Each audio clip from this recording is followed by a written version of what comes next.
Sa ngalan ng Ama at ng Anak at ng Espiritu Santo, Amen. ang pagpapala ng ating Panginoong Hesukristo, ang pag-ibig ng Diyos Ama, at ang pakikipagkaisa ng Espiritu Santo, naway sumainyong lahat. At sumaiyo rin. Ngayon po ay pinagdiriwang natin ang paggunita sa pagpapakasakit ni San Juan, ang tagapagbinyag, martir. Mga kapatid, tinipon tayo bilang mga kaanib na angkan ng Diyos, kaya dumulog tayo sa maawaing Panginoong nagpapatawad ng lubos. Sinugong tagapagpagaling sa mga nagsisisi, Panginoon, kaawaan mo kami. Panginoon, kaawaan mo kami. Dumating na tagapag-anyayang mga makasalanay magsisi, Kristo, kaawaan mo kami. Kristo, kaawaan mo kami. Nakaluklok ka sa kanan ng Diyos Ama para ipamagitan kami. Panginoon, kaawaan mo kami. Panginoon, kaawaan mo kami. Kaawaan tayo na makapangyarihang Diyos, patawarin tayo sa ating mga kasalanan at patnubayan tayo sa buhay na walang hanggan. Amen. Manalangin tayo.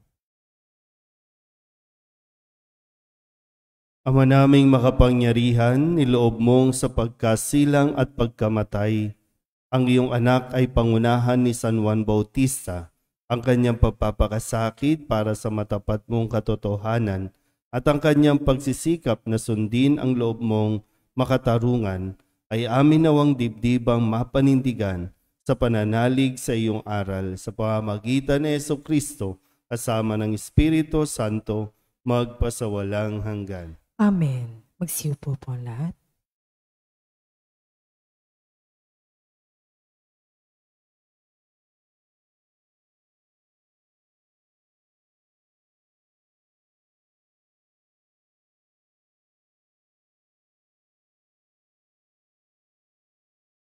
Pagbasa mula sa aklat ni Propeta Jeremias. Noong mga araw na iyon, sinabi sa akin ng Panginoon, magpakatatag ka, humayo ka at sabihin mo sa kanila ang lahat ng iuutos ko. Huwag kang matatakot sa kanila ngayon. Pag hindi ka sumunod sa akin, lalo kang matatakot kung naroon ka na sa kalagitnaan nila. Pakinggan mong mabuti ito, Jeremias. Ang bawat isa sa lupaing ito, ang mga hari ng Huda, ang mga pinuno, ang mga saserdote, at ang buong bayan, ay sasalungat sa iyo. Ngunit gagawin kitang sintibay ng isang lungsod na naliligid ng mga muog, sintatag ng haliging bakal, o pader na tanso. Hindi ka nila matatalo, sapagkat ako ang mag-iingat sa iyo. Akong Panginoon ang nagsasabi nito. Ang salita ng Diyos. Salamat sa Diyos. Salmong tugunan ang ating pong itutugon. Patuloy kong isasaysay ang dulot mong kaligtasan. Ulitin po natin. Patuloy kong isasaysay ang dulot mong kaligtasan. Sa iyo lang, Panginoon, lubos akong nananalig. Huwag mo akong pabayaang mapahiya at malupig. Tulungan mo ako ngayon, yamang ikaw ay matuwid. Ako sana ay sagipin, sa daing ko ay makinig, tugon.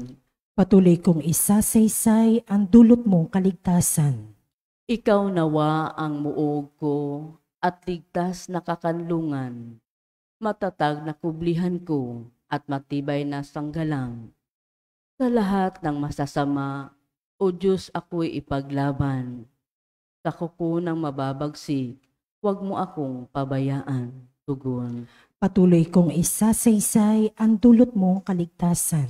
Panginoon, sa iyo ko inilagak ang pag-asa. Maliit pang bata ako, sa iyo'y may tiwala na. Sa simula at mula pa, wala akong inaasahang mag-iingat sa sarili, kundi tanging ikaw lamang. Kaya naman ikaw, poon, pupurihin araw-araw. Tugon. Patuloy kong isasaysay ang dulot mong kaligtasan. Pagkat ikaw ay dakila, patuloy kong isasaysay. Maghapon kong ihahayag ang dulot mong kaligtasan. Tapul pa sa pagkabata, ako iyong tinuruan. Hanggang ngayon sinasambit ang gawa mong hinangaan. Tugon. Patuloy kong isasaysay ang dulot mong kaligtasan. Magsipayo po ang lahat.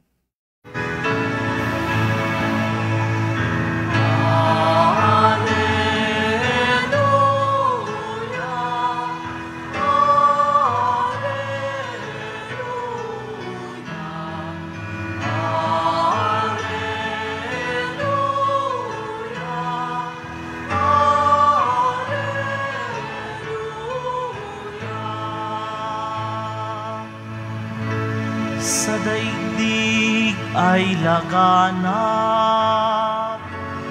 liwanag na sumisikat, salitang buhay ng lahat.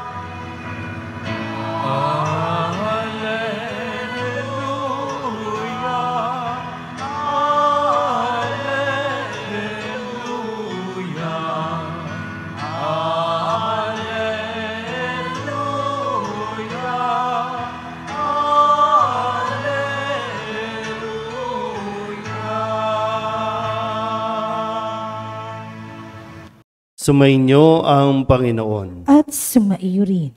Ang mabuting balita ng Panginoon ayon kay San Marcos. Papuri sa iyo, Panginoon.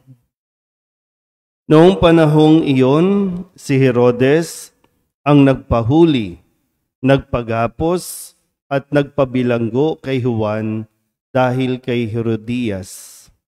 Ang babaeng ito'y asawa ni Felipe na kapatid ni Herodes, ngunit kinakasama niya. Laging sinasabi sa kanya ni Juan, hindi matuwid na kunin ninyo ang asawa ng inyong kapatid. Kaya't si Herodias ay nagkimkim ng galit kay Juan. Inagan niyang ipapatay ito, ngunit hindi niya magawa sapagkat natatakot si Herodes kay Juan. Alam niyang ito'y taong matuwid at banal, kaya't ipinagsasanggalang niya. Gustong-gusto niyang makinig kay Juan, bagamat labis siyang nababagabag sa mga sinasabi nito. Sa wakas ay nagkaroon ng pagkakataon si Herodias nang anyayahan ni Herodes sa kanyang kaarawan ang kanyang mga kagawad, mga pinuno, mga hukbo at ang mga pangunahing mamamayan ng Galilea. Pumasok ang anak na babae ni Herodias at nagsayaw. Labis na nasiyahan si Herodes at ang mga panauhin. Kaya't sinabi ng hari sa dalaga, hingin mo sa akin ang anumang ibig mo at ibibigay ko sa iyo. At naisumpa pa niyang ibibigay kahit ang kalahati ng kanyang kaharian kung ito ang hihilingin. Lumabas ang dalaga at tinanong ang kanyang ina, ano ang hihingin ko? Ang ulo ni Juan Bautista, sagot ng ina. Dali-daling nagbalik ang dalaga sa kinaroroonan ng hari. Ang ibig ko po'y ibigay ninyo sa akin ngayon din sa isang pinggan ang ulo ni Juan Bautista, sabi niya. Labis na lulungkot ang hari, ngunit dahil sa kanyang sumpa na narinig ng kanyang mga panauhin, hindi niya matanggihan ang dalaga. Kaagad niyang iniutos sa isang bantay na dalhin sa kanya ang ulo ni Juan. Sumunod ang bantay at pinugutan si Juan sa bilangguan. Inilagay ang ulo sa isang pinggan at ibinigay sa dalaga. Ibinigay naman iyon ng dalaga sa kanyang ina. Na mabalitaan ito ng mga alagad ni Juan, kinuha nila ang kanyang bangkay at ininibing. Ang mabuting balita ng Panginoon. Pinupuri ka namin, Panginoong Heso Kristo. Isang magandang umaga po sa inyong lahat.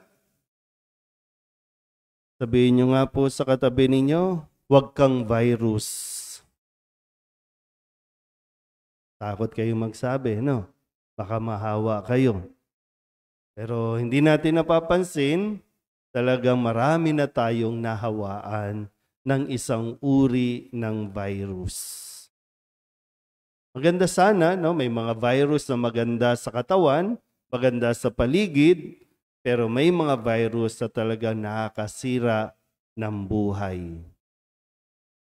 Mas matindi pa sa COVID, sa COVID-19. Ito ay ang virus ng kasinungalingan. Napakaraming. Kasi tinan niyo po, no, nakakahawa yung kasinungalingan. Yung kasinungalingan ni Herodes at ni Herodias. Napapagtakpan ang kanilang maling pagsasama. Pero mo, mas matindi, no? Asawa ng kapatid ni Herodes, si Felipe. Si Herodias, alam niyang kapatid ng asawa niya, si Herodes, pero nakisama. Yung anak ni Herodias, nahawa sa kasinungalingan. Di bali nang mamuhay na maginhawa o kaya di bali nang mamuhay sa imoralidad, mamuhay lang sa palasyo. Nahawa yung mga kagawad, mga pinuno ng hukbo sa kasinungalingan ni Herodes. Yung bantay, no, nahawa din sa kasinungalingan, napahamak din dahil sa kasinungalingan. Kaya nga ito po ang pagdiriwang natin ay pinagdiriwang yung pagpapakasakit ni Juan Bautista na mas piniling mamuhay sa katotohanan kahit pa pugutan ng ulo. Ulo lang ang nawala sa kanya. Hindi ang kanyang pagkatao, hindi ang kanyang dignidad. Madalas po, no, hindi natin kasi napapansin na para lang magpa-impress, para lang dumami ang followers sa social media, kung ano-anong kasinungalingan o pagkukunwari ang ipinapakita natin sa tao. Para lamang makahakot, no, ng mga maraming followers. Napakabilis nating mag-post kahit hindi pa natin confirm, kahit hindi totoo, basta mag-viral lang.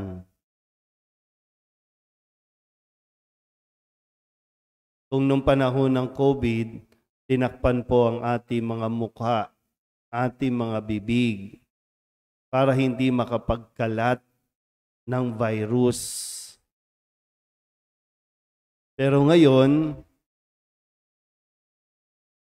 tinatanggal natin ang mga face mask para hindi tayo masanay manahimik na magsalita ng katotohanan. Di bali ng konti lang ang kaibigan. Di bali ng konti lang ang followers. Basta't alam mong totoo ka. At totoo ang mga taong nasa listahan mo. Mahirap po mamuhay sa kasinungalingan. Kasi masasanay ka, lulukuhin mo hindi lang ang ibang tao. Pagharap mo sa salamin, niloloko mo ang sarili mo.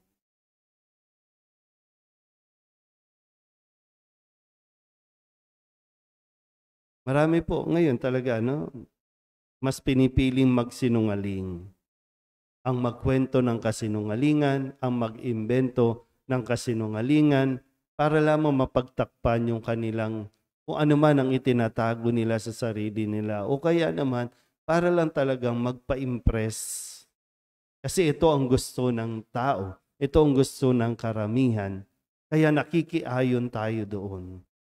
Pero si Juan Bautista, ipinapakita sa atin na huwag tayong matakot, piliin at mamuhay sa katotohanan. Huwag kang matakot magsabi ng katotohanan. Kapag mali ang ginagawa ng kung sino mang kakilala mo, sabihan mo sa tamang paraan. Iparating mo na mali. Sa barangay pa lang, marami ng kasinungalingan. Makikiayon ka ba o maninindigan ka sa katotohanan? Kung naniniwala ka sa tao, iboto mo. Hindi mo kinakailangan tumanggap ng pera. Wala na, dito pa lang, tapos na ang usapan. Kasi sayang, pinaghahandaan ka na, pinag-iipunan ka na. Magkano ba ang bigayan sa barangay? Magkano ang bigayan? Ha? Tigilan niyo ko. Sinungaling na naman kayo. Magkano nga? So hindi kayo nakakatanggap. Ha? Watcher lang. Parang malungkot kayo. Dapat nga be proud, di ba? Hindi kayo kinakatok.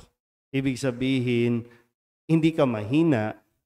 Ibig sabihin, alam nila na masasayang lang.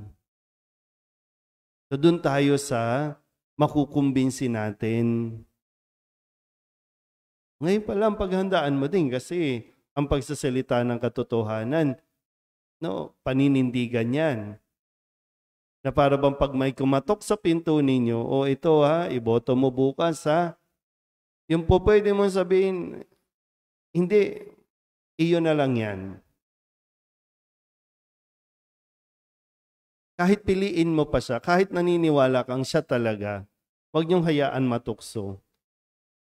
Kung siya ang iboboto niyo, sabihin niyo, hindi mo na kinakailangang mag-abot sa akin kasi ikaw ang aming pinaniniwalaan. Tandaan ko mga mukha ninyo, Sabi niyo, hindi kayo tumatanggap,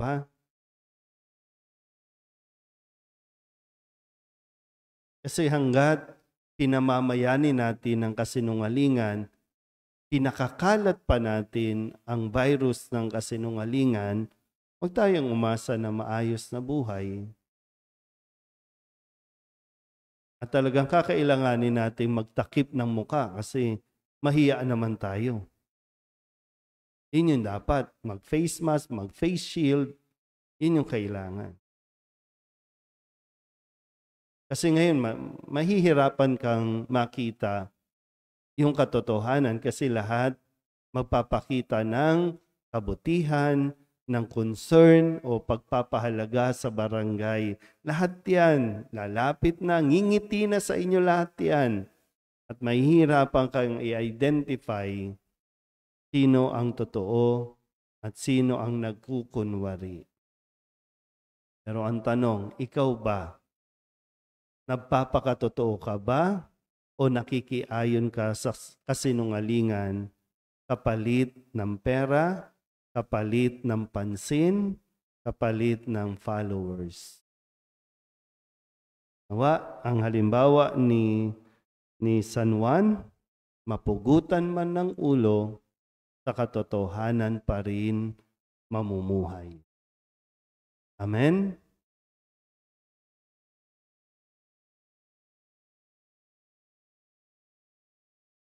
Marami ang nagpatotoo sa kanilang pananampalataya sa pamamagitan ng kanilang buhay dahil sa pagkabatid natin ang ating misyon sa mundo ay maging mga propeta.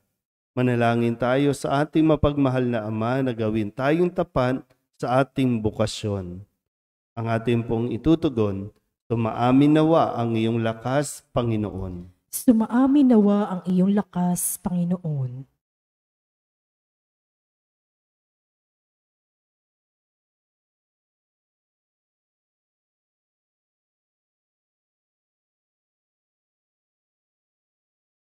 Ang simbahan, naway may tapang na tuparin ang kanyang prophetikong misyon na ipahayag ang Ebanghelyo ng walang takot o kompromiso. Manalangin tayo sa Panginoon. Sumaamin nawa ang iyong lakas, Panginoon. Ang mga naglilingkod sa pamahalaan, naway magkaroon ng budhing matatag, nakabatay sa katapatan at moralidad. Manalangin tayo sa Panginoon. Sumaamin nawa ang iyong lakas, Panginoon. Ang ating pamayanan, naway manindigan at magsalita para sa katarungan at dignidad ng tao. Manalangin tayo sa Panginoon. Sumaamin nawa ang iyong lakas, Panginoon. Tayo naway hindi panghinaan ng loob dahil sa mga pagsubok sa buhay, pagkus higit na maging matatag sa pananampalataya sa pamagitan ng mga ito. Manalangin tayo sa Panginoon. Sumaamin nawa ang iyong lakas, Panginoon. Ang mga nasabingit ng kamatayan, naway pukawi ng sigla ng pangaral at halimbawa ni San Juan Bautista. Manalangin tayo sa Panginoon. Sumaamin nawa ang iyong lakas, Panginoon. Idulog din natin sa Panginoon ang ating mga personal na kahilingan at mga panalangin para sa ating mga pamilya, kasama ang mga kahilingan ng mga nanonood sa online. Lahat ng mga misang pasasalamat, espesyal na intensyon, mga agarang paggaling ng mga may sakit, at ang lahat ng mga kaluluwa na inihiling na ipagdasal sa misang ito.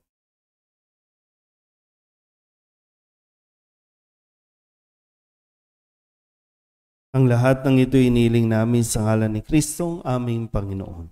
Amen. Magsiupo po lahat.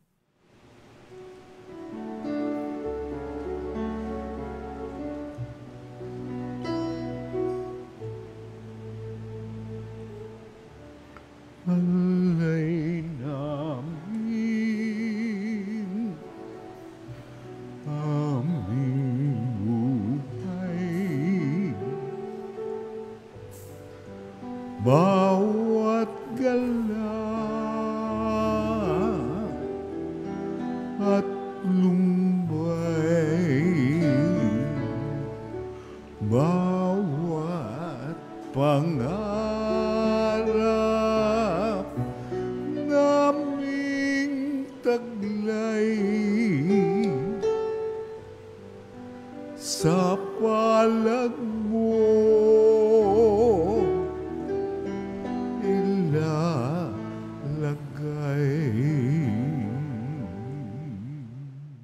Manalangin kayo mga kapatid upang paghahain natin ay kalugdan ng Diyos amang makapangyarihan. Tanggapin nawa ng Panginoon itong paghahain sa iyong mga kamay, sa kapurihan niya at karangalan, sa ating kapakinabangan at sa buong sambayanan niyang banal. Ama naming lumikha, sa aming paghahain ngayon ng mga alay, ipagkaloob mo ang tuwid na landas na ipinangaral ni San Juan sa ilang at sa dugo niyang dumanak ay matapang niyang tinatakan sa pamamagitan ni Jesucristo kasama ng Espiritu Santo magpasawalang hanggan. Amen. Sumainyo ang Panginoon. At sumaiyo rin. Itaas sa Diyos ang inyong puso at diwa. Itinaas na namin sa Panginoon. Pasalamatan natin ang Panginoong ating Diyos. Marapat na siya ay pasalamatan. Ama naming makapangyarihan, tunay nga marapat na ikaw ay aming pasalamatan sa pamamagitan ni Jesucristo na aming Panginoon. Dinadakila namin ang pagtatalaga sa pinili mong sa kanya'y manguna, ang tagapagbinyag na si San Juan Bautista. Sa lahat ng isinilang siya'y iyong itinangi at sa ligaya ng marami siya'y naging sanhi. Bago pa siya iluwal, kanya nang ikinagalak ang pagdating ng tagapagligtas ng lahat. Sa tanang propeta'y siya lang ang naghayag na narito ang korderong sa lahat magliligtas. Siya pa rin ang tagapagbinyag na gumanap sa nagpabanal sa tubig at nagutos magbinyag, na tapat niyang pinanindigan kahit dugo niya'y dumanak. Kaya kaysa ng mga anghel nagsisiawit ng papuri sa iyo nang walang humpay sa kalangitan, kami nagbubunyi sa iyong kadakilaan.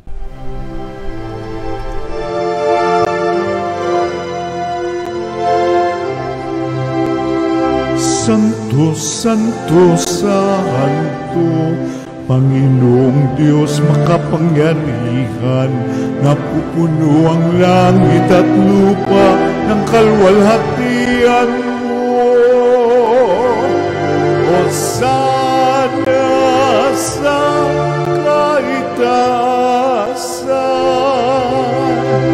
pinagpalang na paririto sa ngalan ng Panginoon. Hosana sa kaitaasan.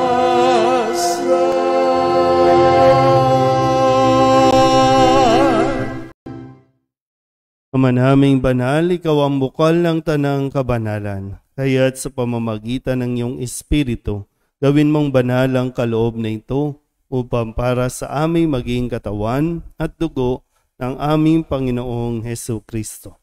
Bago niya pinagtiis ang kusang loob na maging handog, inawakan niya ang tinapay, pinasalamatan kaniya.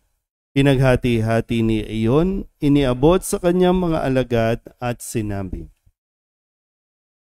"Tanggapin ninyong lahat ito at kanin, ito ang aking katawan na ihahandog para sa inyo."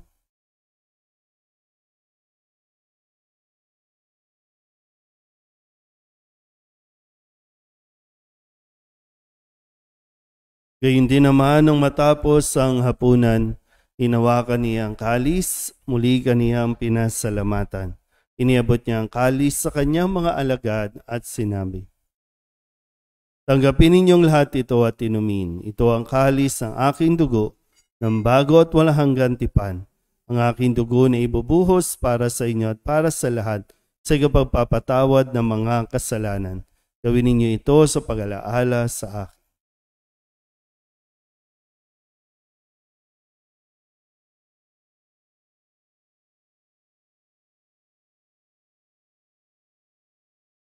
Ipagbunyi natin ang misteryo ng pananampalataya. Si Kristo'y namatay, si Kristo'y nabuhay, si Kristo'y babalik sa wakas ng panahon. Ama, ginagawa namin ngayon ang pag-alaala sa pagkamatay at muling pagkabuhay ng iyong anak, kaya tiniaalay namin sa iyo ang tinapay na nagbibigay buhay at ang kalis sa nagkakaloob ng kaligtasan. Kami napapasalamat dahil kami iyong minarapat na tumayo sa harap mo para maglingkod sa iyo.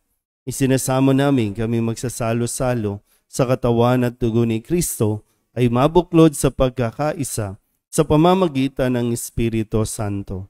Ama, lingapin mo ang iyong simbahang laganap sa buong daigdig. Huspusin mo kami sa pag-ibig kay San Leon na aming Papa at ni Jose na aming Obispo at ng Tanang Kaparian. Alalahanin mo rin ang mga kapatid naming nahimlay na may pag-asang sila'y muling mabubuhay, gayon din ang lahat ng mga pumanaw.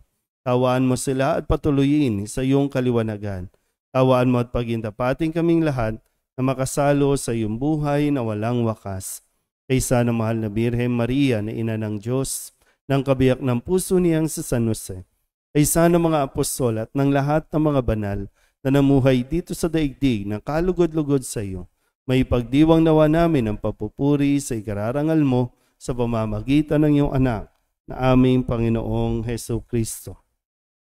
Sa pamamagitan ni Kristo, kasama niya at sa Kanya, ang lahat ng parangal at papuri ay sa iyo, Diyos Amang makapangyarihan, kasama ng Espiritu Santo, magpasawalang hanggan.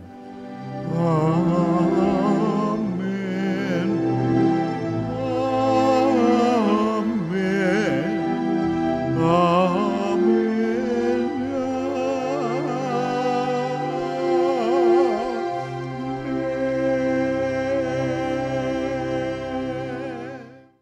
Sa tagubilin ng manakagagaling na utos sa turo ni Jesus sa Panginoon natin at Diyos, ipahayag natin ang lakas loob.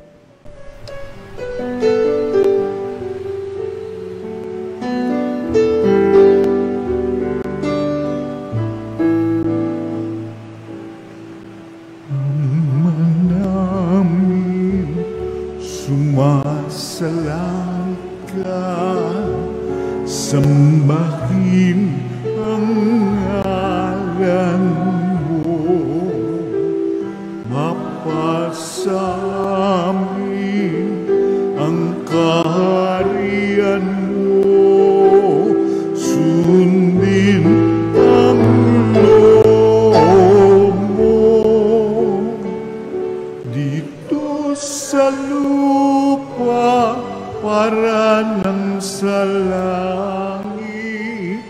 bigyan mo po kami ngayon ng aming kakanin sa araw-araw at patawarin mo kami sa aming mga sala para ng pagpapatawan namin sa nagkakasala sa amin at huwag mo kaming ibang dulot sa tukso at yadya mo kami sa lahat ng masama. Hinihiling namin kami iadya sa lahat ng masama, pagkalooban ng kapayapaan araw-araw, iligtas sa kasalanan at ilayo sa lahat ng kapahamakan, samantalang aming pinananabikan ang dakilang araw ng pagpapahayag ng tagapagligtas naming sa Jesucristo. Sapagkat iyo ang kaharian at ang kapangyarihan at ang kapurihan magpakailanman. Amen. Panginoong Jesucristo, sinabi mo sa iyong mga apostol, kapayapaan ang iniiwan ko sa inyo, ang aking kapayapaan ang binibigay ko sa inyo. Tunghayin mo ang aming pananampalataya at huwag ang aming mga pagkakasala. Pagkalooban mo kami ng kapayapaan at pagkakaisa ayon sa iyong kalooban, kasama ng Espiritu Santo, magpasawalang hanggan. Amen. Ang kapayapaan ng Panginoon ay laging sumainyo. At sumaiyo rin. Bigayan po tayo ng kapayapaan sa isa't isa.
Ito ang kordero ng Diyos. Ito ang nag-aalis ng kasalanan ng sanlibutan.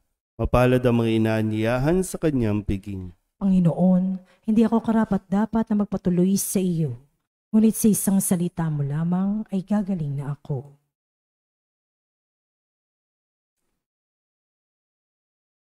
Katawan ni Kristo. Amen.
Manalangin tayo. Ama naming mapagmahal, sa aming pagsasalo sa banal na pakikinabang, ngayong ipinagdiriwang ang pagsilang sa kalangitan na tagapagbinyag na si San Juan. Ipagkaloob mong sambahin namin ang inilalahad nitong buhay at ikagalak naming lalo ang pagganap nito araw-araw. Sa pamamagitan ni Jesucristo kasama ng Espiritu Santo, magpasawalang hanggan. Amen. Sumainyo ang Panginoon At sumaiyo rin. at pagpalain kayo ng makapangyarihang Diyos, Ama at Anak at Espiritu Santo. Amen. Tapos sa ang banal na misa, humayo tayo sa kapayapaan ni Kristo. Salamat sa Diyos. Magandang umaga po. Magandang umaga. Nuestro Padre Jesus Nazareno, sinasamba ka namin, pinipintungo ka namin, aral mo ang aming buhay at kaligtasan. Nuestro Padre Jesus Nazareno, iligtas mo kami sa kasalanan. Ang krus mong kinamatayan ay sagisag ng aming kaligtasan. Nuestro Padre Jesus Nazareno, dinarangal ka na amin. Nuestro Padre Jesus Nazareno, nilulwalhati ka namin. Nuestro Padre Jesus Nazareno, dinarangal ka na amin. Nuestro Padre Jesus Nazareno, nilulwalhati ka namin.